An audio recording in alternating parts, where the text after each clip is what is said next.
Alright, in this video I'm going to show you how to achieve a wagon lift.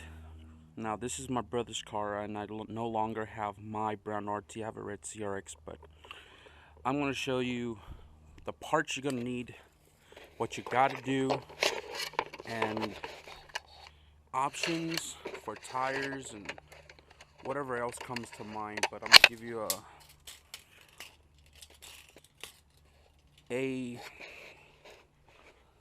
look at how much this lift is. Right here we're kind of around 29 inches off the floor. Here we're about 12 and a half, give or take. In the rear we're at 30.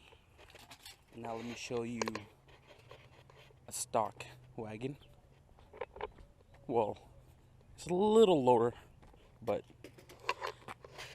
see here we're at 9. In the front we're about a little under 24, and in the rear we're at 26. This is on stock suspension.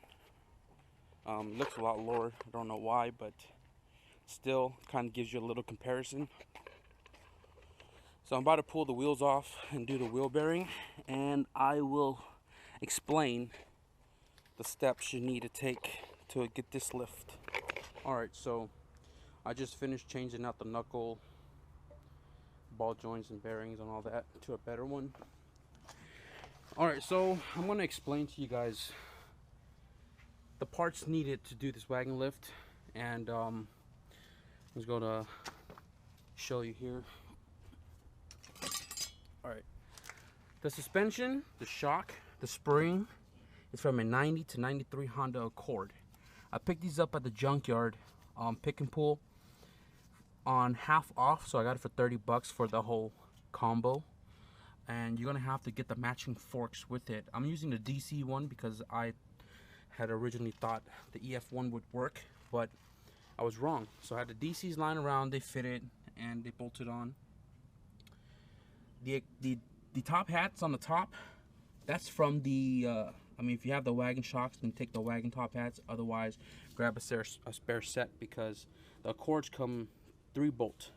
Use a spring compressor. Don't shoot them against the wall like I did over here. But once you get the springs compressed with the new 2-bolt top hat, I mean, my brother's car, I did the certain new bushings and stuff on here, so it's got all new bushings all around, new axles, new tie rods and stuff, because I was already in the process of taking everything apart. So what I did was set your camber arms. The way to not tear out the bushings is to preset the camber arm into position that it's gonna be at. So I'm thinking it's gonna aim more down because the car's gonna be more taller, so I set them at this angle. Then I tighten down the 14 bolts so the bushings aren't twisted when the car compresses. Definitely gonna need an aftermarket camber arm because the car is gonna have a nasty positive camber. I got some really cheap ones, and I'm more than certain that this shit will break soon, but it's just to get by for now. I had to drill the arms about 1/4 of an inch more upward, just so I can get a more negative camber adjustment, just because with the stock arms, even with this particular camber kit, it's still positive. Now people were telling me to get the True Hearts or the Skunk Tube because they have a lot more adjustment, which in fact they do, but I couldn't afford it at the time. But notice that when you're more cambered inward, the more the knuckle is going to touch the shock and spring setup, because the Accord is a lot wider than the Civic. So what I had to do was I had to trim this notch right here. I had to trim it to it still lightly rubs, but trim it so that way when it's compressed it doesn't lift the spring up. So when the car is compressed, it's just gonna kiss it and get into its position. What I had done was I put the lower control arm first, then I put the shock on, and then I put the fork on, and then I put the knuckle on the bottom first. Tie rod I did after. Took the jack, put it underneath, jack it up, push the camber arm down, bolted it up, bolt this, bolt the tie rod. Don't forget your cotter pins, because that's a culprit to people losing their wheels with the knuckles attached. So that's pretty much the front. 92-9300 core springs, Civic 2 bolt top hat, aftermarket camber arm. Make sure you get one that has a lot of negative adjustment. Matching fork or DC fork will work. Change bushings and stuff as you go unless it's already clean. And move on to the rear.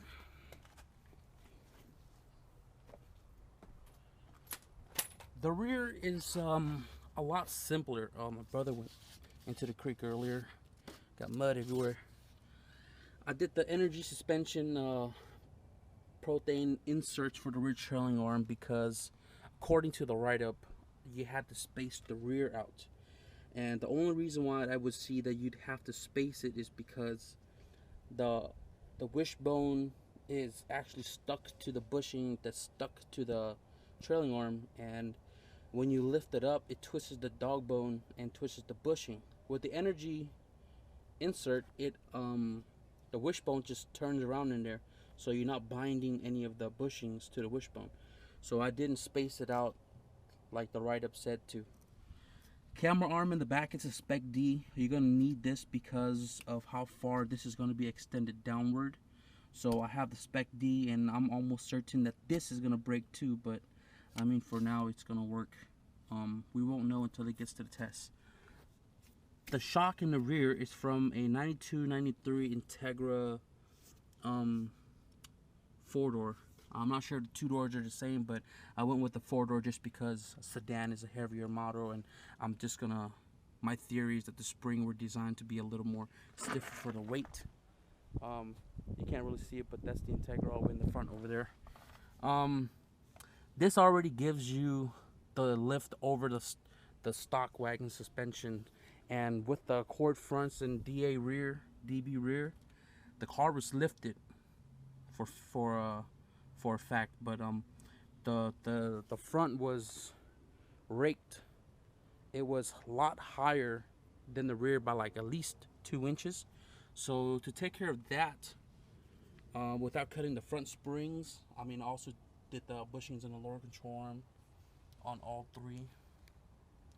But if you notice, the lower control arm are flipped upside down.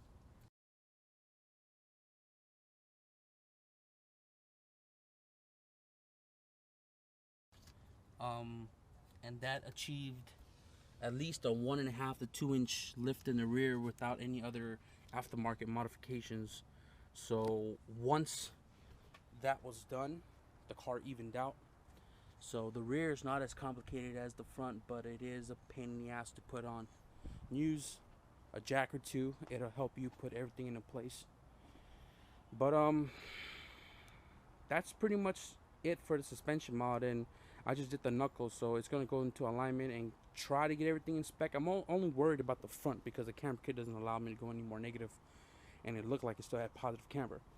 As far as the wheel and tire combo, this is the BFG Goodrich all-terrain tires, and they are on 14x6, I think, Inkies. I wish I had the center caps, but they are 14x6 wheel with the tire being a 195 75 14.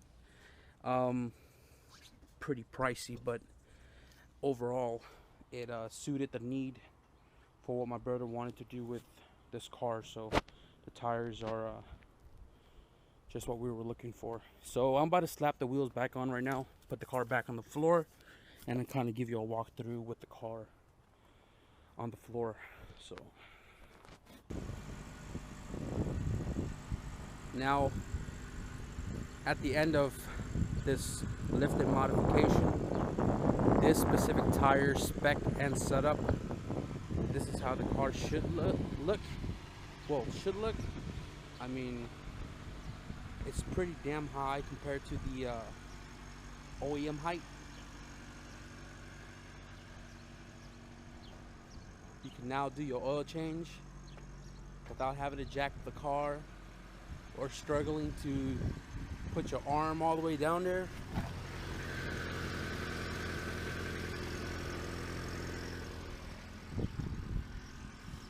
Easy change your muffler out or whatever, but so yeah, I hope that explanation kind of helps you, helps it make it easier for you to wanting to achieve this lift. So if you're doing this, good luck. Take your time, take it easy, have fun.